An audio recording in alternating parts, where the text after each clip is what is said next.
Good afternoon, New Heart Church family. Pastor Matt with you. And yes, I look disheveled. I understand that. Let me tell you why. I just spent 2 days helping someone move. Dr. Mason's tenure as North Carolina District Superintendent is now over. He and Elaine, his wife, have retired to Ohio. Before he went on sabbatical in March, he packed up most of his office, which was in Concord, North Carolina. However, he did not take everything with him at the end of Mission Advanced Conference, District Assembly. He left a good number of boxes, pictures, other miscellaneous items in his office, ready to go when his term as DS, his call as DS, was concluded, which it was this past Sunday. So yesterday, he flew from Ohio to Charlotte, which was an adventure in and of itself. In fact, he calculated that with his layover, delay, and a missed flight, he could have driven and gotten to town about an hour earlier than he actually did. But I met him at the airport. We traveled together to the place where he had reserved a U-Haul truck. That was a little minor adventure too, getting the truck out and ready to go so that we could leave the rental place. He drove the truck to the office, where the local pastor of the Concord Church, Dave Seymour, and I helped him load all the rest of the belongings into that truck. As we were doing so, a storm that had been brewing percolated rain and wind upon us as we were making our way out with boxes. This morning, we met Dr. Mason around 8 a.m. at a local storage facility where the district had been storing some sundry items for the last, 10 years or so, 8 to 10 years, some of which needed to be brought back to the Concord office for final determination. But the rest was determined to not be of much use to the district in the future, so it would be donated to a local thrift store associated with a national charity. But it took 2 vehicles to do that, and so we finished loading what was already a mostly loaded U-Haul truck and an empty Jeep Cherokee, mine. We made our way to the drive-through donation lanes of the charity and began unloading the stuff, which was to be donated.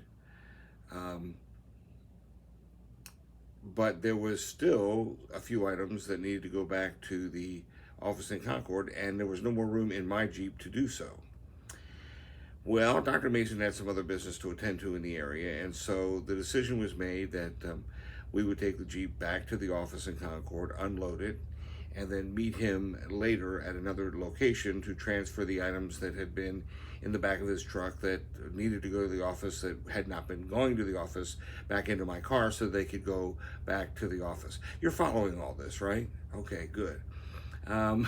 We did that and came back to the office, cleaned up some things, unloaded my van or my Jeep, and gathered all the trash that was there that needed to go somewhere to bring back with us, and we made our way home.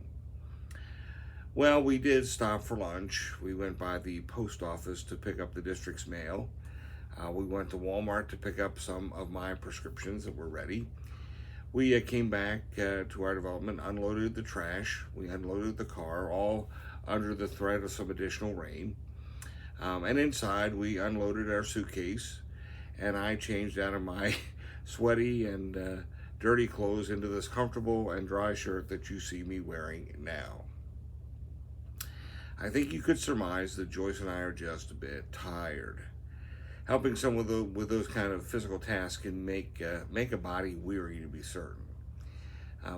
In fact, helping someone with any kind of task often can make us weary. We get weary of helping someone financially, or emotionally, or relationally, or psychologically. We get tired and weary of doing that because we watch them make bad decision after bad decision and kind of waste the assistance that we've given them, whatever that might be. We get weary because we sense that our help is not really helping.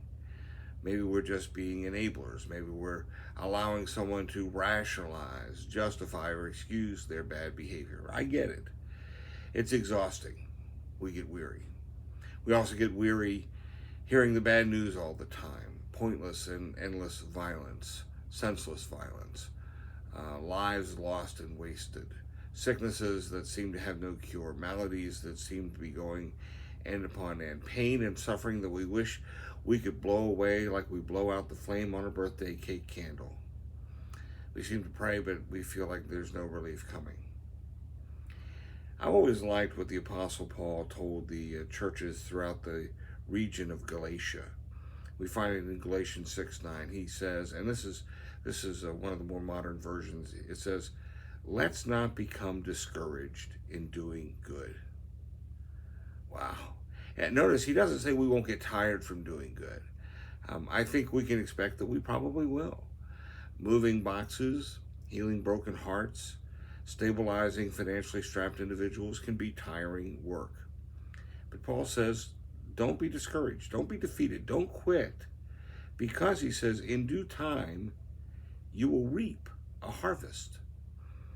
Now that could be the service of someone to help us when we need a hand. That could be a word of encouragement to us when we are discouraged. It could be a financial gift that comes when we need it the most but expect it the least. It could be a soul that we have been witnessing to and praying for and praying with, who decides to follow Jesus. And really, wouldn't that be worth it all? Wouldn't it be worth every strained muscle, every compassionate hug, every moment of prayer, every penny we invested into the life of that individual? I know it would be for me. I hope it would be for you as well. So don't be discouraged in doing good. Don't quit just because you don't see immediate results. Don't give up just because you're a little tired. Be faithful to take advantage of every opportunity you have to be the hands and feet of Jesus to everyone you see. Because in due time, you will reap a harvest.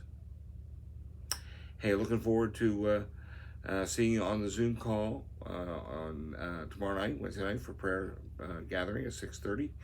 And there'll be another video posted on Thursday. Don't know whether I'll do it or Pastor Todd do it. We're figuring that out.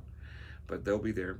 And then don't forget Sunday, be in prayer for Reverend Christina Little, who'll be coming to share on Sunday morning. And I know she's going to be excited to be there. And I trust you all will be a great encouragement to her. I know you will. God bless you. Have a great day today. And we'll talk to you soon.